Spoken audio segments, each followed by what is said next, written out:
Olá a todos, eu sou a Sabrina Lima Corve, segunda autora desse trabalho. Como primeira autora tem a Aline Michele Cutis, que depois a Isadora Consalter Pereira e também a Priscila Soraya da Conceição Ribeiro. O título é Caracterização e Quantificação de Resíduos Sólidos em Prédio Residencial e Proposta de Ações Práticas de Educação Ambiental. Então, lembrando, eu sou a Sabrina e desde já quero agradecer a quem tirou um pouco do seu tempo para assistir esse trabalho. Então, na introdução, a gente lembra do crescimento populacional que vem a cada ano e isso acarreta junto o crescimento de resíduos. Então, esse crescimento populacional, as pessoas a cada vez consomem mais e geram mais resíduo. Isso gera um problema não só municipal, mas também estadual e federal da gestão desse resíduo. Então, como política federal, foi proibido já a existência de lixão, né, um exemplo, e para que isso acontecesse, então a extinção de todos os lixões, alguns municípios eles já adotaram a coleta seletiva e também o aterro sanitário. Então, Francisco Beltrão, que é o local desse trabalho, já possui a coleta seletiva e uma cooperativa de reciclagem, né, para atender essa coleta seletiva e também o aterro sanitário. Mas o que acontece? Não é a solução, porque por mais que tenha a coleta seletiva, muitos materiais acabam chegando contaminados ou inapropriados para reciclagem. Então, isso demanda uma educação ambiental maior e mais envolvente, então, dos munícipes, né, para que essa gestão de resíduos melhore cada vez mais.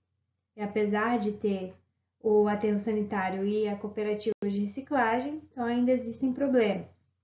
Então, nesse trabalho, foi feita a quantificação de resíduos sólidos para que houvesse um plano de ação de educação ambiental e também proposta de ações de melhoria.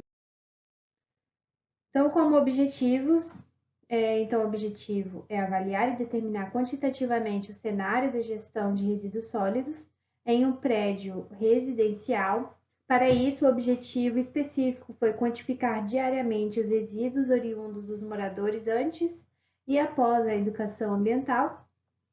Também a aplicação de questionário e propor alternativas de educação ambiental. Então, metodologia, caracterização da área de estudo. Então, o estudo ele ocorreu em Francisco Beltrão, que é no Paraná. Esse município possui 90 mil habitantes e um índice de desenvolvimento humano de 0,774. Lembrando que o IDH ele vai de 0 a 1 e esse é considerado muito bom. O edifício ele possui 3 andares, são 2 apartamentos por andar, mais um no térreo, e um centro de estética. O centro de estética ele não entrou na caracterização, na quantificação, tá? E não entrou no estudo. Então, totalizando, são 7 apartamentos e 13 moradores. O prédio também ele é fornecido de coleta seletiva nas quintas e sábados e a coleta convencional de orgânicos e rejeitos 6 vezes por semana, só não acontece no domingo. Aqui é um mapa, vocês podem ver onde que é o prédio, então ele está localizado bem no meio de uma cidade, né, da cidade de Francisco Beltrão, e o município ele está localizado mais para o sudoeste do Paraná. Então, na aplicação de questionário que foi feito, foi abordado 5 temas. Então, o primeiro seria conhecimento e cultura da separação de resíduos. Então, o que eles pensam a respeito, como que eles segregam esse resíduo.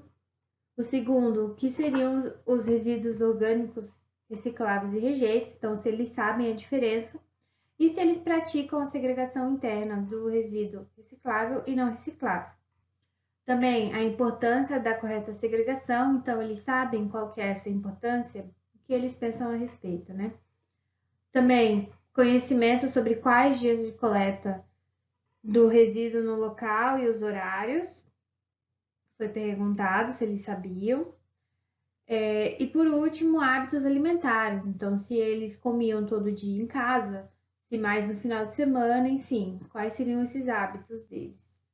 E também nessa fase foi observado qual que era o horário que eles costumavam colocar o resíduo fora do apartamento, na coletora externa, e também a quantidade. No levantamento de dados, então, durante 10 dias, foi pegado todas as sacolinhas que estavam no coletor externo, abertas, vistas o que tem dentro, reempacotadas e identificadas para que não houvesse dupla contagem. Então, as fitas azuis, elas foram colocadas nos resíduos recicláveis, as fitas verdes nos orgânicos e a fita vermelha era do centro de estética. Então, as meninas do centro de estética já colocaram, já identificaram para gente. Então, isso nem entrou, né? Só para realmente não ocorrer nenhuma confusão.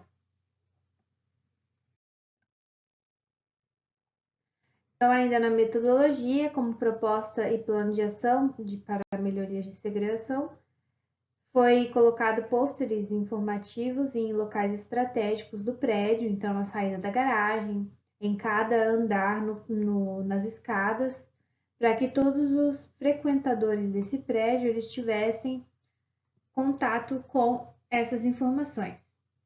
Também a coletora interna, a coletora externa, perdão, ela foi identificada, então não havia essa identificação antes de onde era para colocar o resíduo orgânico, o rejeito e o reciclável. Então, foi feita a identificação do coletor. Como resultado de discussão, então, foi observado que os resíduos eles eram colocados todos em um coletor só, porque não havia essa distinção, onde era o reciclável, onde era o orgânico. Também os resíduos que foram quantificados, muitos estavam misturados e sujos. E dos 13 moradores, 7 responderam o questionário. 100% deles disseram que sabiam a diferença entre resíduos orgânicos e recicláveis e que realizavam a separação interna desses resíduos. Porém, muitos estavam misturados e sujos, então entra em contradição. 71% disseram também que não sabiam que dia que seria da coleta de cada resíduo. Então, aqui é uma tabela da quantificação antes e depois da educação ambiental. Dá para perceber que o orgânico ele aumentou, então ele era 32%, aumentou para 40%. O reciclável ele diminuiu de 15 passou para 10. E o rejeito ele também diminuiu, 51 ele baixou para 49. Então é uma diferença pequena, né? 2%. A caracterização e codificação dos resíduos sólidos. Então, a gente percebeu depois da educação ambiental, que ainda houve baixa adesão e comprometimento dos moradores. Então, mesmo depois da educação ambiental, dos pôsteres e da identificação da coletora externa, ainda assim, muito resíduo chegou misturado e contaminado. Então, aqui é uma foto da coletora externa identificada, foi colocado os adesivos ali de orgânico e reciclável para que melhorasse, né? Então, todos os residentes, eles também foram informados quanto ao horário de coleta e transporte dos resíduos. Então, a coleta ela é realizada mais ou menos às 5 horas da manhã. Então, o ideal é que os residentes, eles coloquem os seus resíduos o mais tardar possível, para que esse impacto visual ruim de resíduo na rua ele diminua, né, para os pedestres que estão caminhando por ali. Também foi informado de uma alternativa para os resíduos orgânicos, que é a compostagem doméstica. E como conclusão, a gente percebeu que o questionário ele forneceu subsídios para o questionário ele forneceu subsídios para que fosse mais eficaz a educação ambiental, para que a gente entendesse como que era a realidade dos moradores. Também a quantidade de rejeitos ela diminuía no segundo a verificação, por mais que fosse uma pequena redução, isso já é um indício de um começo. Então, para que esse indício ele se torne maior, propõe-se a continuidade de ações educativas aos moradores com um tempo maior de ação. Então, essa ação desse estudo foi de 1 mês. A gente propõe que seja mais para que envolva melhor todos os residentes. Além disso, não usar apenas os pôsteres, né? Usar mais ações, atividades envolventes, como oficinas e palestras, para que tenha uma adesão maior dos residentes. Então é isso, muito obrigada a todos pelo tempo e qualquer dúvida, só chamar.